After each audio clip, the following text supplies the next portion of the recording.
Friends, mini jalebi அருமையாக ready. Friends, மிக சுவையான ஜிலேபி செய்வதற்கு 1 கப் மைதா மாவு, 3 ஸ்பூன் கார்ன்ஃப்ளவர் மாவு, 1/4 கப் தயிர், 1/2 spoon orange food colour, 3 spoon நெய். மைதா மாவுடன் கார்ன்ஃப்ளவர் மாவு, தயிர் சேர்த்து 8 மணி நேரம் புளிக்க வைக்க வேண்டும். ஜிலேபி மாவு செய்வதற்கு மைதா மாவை சேர்த்து விடலாம். மைதா மாவுடன் கார்ன்ஃப்ளவர் மாவை சேர்த்து விடலாம். 3 ஸ்பூன் நெய் சேர்த்து விடலாம். மிக குறைவாக ஃபுட் கலர் சேர்த்து விடலாம். ஃப்ரெண்ட்ஸ், நாம் ஆரஞ்சு கலர் அல்லது எல்லோ ஃபுட் கலர் எதுவாக இருந்தாலும் சேர்த்து கொள்ளலாம். இதனுடன் தயிர் சேர்த்து விடலாம். இவை அனைத்தையும் நன்றாக மிக்ஸ் செய்து தண்ணீர் சேர்த்து கரைக்க வேண்டும். நாம் தண்ணீர் சேர்த்து தோசை மாவு பதம் கரைத்து விடலாம்.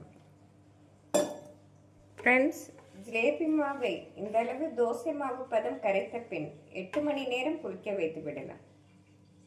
இந்த அளவு பதமாக இருந்தால்தான் ஜிலேபி ஊற்றும் போது சரியாக வரும். நாம் 8 மணி நேரம் புளிக்க வைத்து எடுத்து விடலாம். ஃப்ரெண்ட்ஸ், 8 மணி நேரம் ஆகிவிட்டது. மைதா மாவு நன்றாக புளித்து வந்துவிட்டது. மாவுடன் 1/4 ஸ்பூன் பேக்கிங் பவுடர் சேர்த்து விடலாம். நாம் பேக்கிங் பவுடர் சேர்ப்பதால் ஜிலேபி கிறிஸ்பியாக வரும். பேக்கிங் பவுடர் சேர்த்து நன்றாக மிக்ஸ் செய்து நாம் சாஸ் பாட்டிலில் ஊற்றிவிடலாம். நாம் டொமேட்டோ கெச்சப் பாட்டில் கடைகளில் கிடைக்கிறது. அதிலே நாம் ஜிலேபி புளிந்து விடலாம். இந்த டொமேட்டோ கெச்சப் பாட்டிலிலே நாம் மாவை ஊற்றி ஜிலேபி பிழிந்து விடலாம்.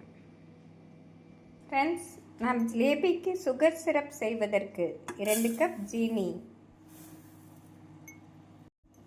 2 கப் தண்ணீர் சேர்த்து விடலாம். ஒரு கம்பி பதம் வரும் வரை நாம் கொதிக்க வைத்து எடுக்க வேண்டும். ஃப்ரெண்ட்ஸ், ஜீனி தண்ணீர் கொதிக்கும் போதே சிறிதளவு குங்குமப்பூ சேர்த்து விடலாம். ஃப்ரெண்ட்ஸ், ஜீனி தண்ணீர் கொதிக்கும் பொழுது பிஸ்தா பருப்பு பொடியாக நறுக்கி சேர்த்து விடலாம். ஜீனி தண்ணீருடன் 1/2 மூடி எலுமிச்சை சாறு சேர்த்து விடலாம். ஏலக்காய் தூள் சிறிதளவு சேர்த்து விடலாம். ஜீனி தண்ணீர் ஒரு கம்பி பதம் வந்துவிட்டது. நாம் இறக்கி விடலாம்.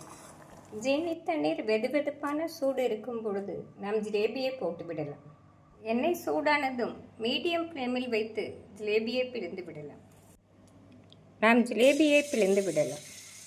நாம் வட்ட வட்டமாக பிழிந்தால் சரியாக வரும். ஃப்ரெண்ட்ஸ், ஜிலேபி நன்றாக வெந்து வரவும் நாம் திருப்பி விடலாம். நன்றாக மொறுமொறுப்பாக வேக வைத்து எடுத்தால்தான் அருமையாக இருக்கும். இந்த அளவு மொறுமொறுப்பாக வெந்து வரவும் ஜீனி தண்ணியில் போட்டு விடலாம். ஜிலேபி 10 நிமிடம் ஊறி வரவும் நாம் கண்தட்டில் போட்டு வடித்து விடலாம்.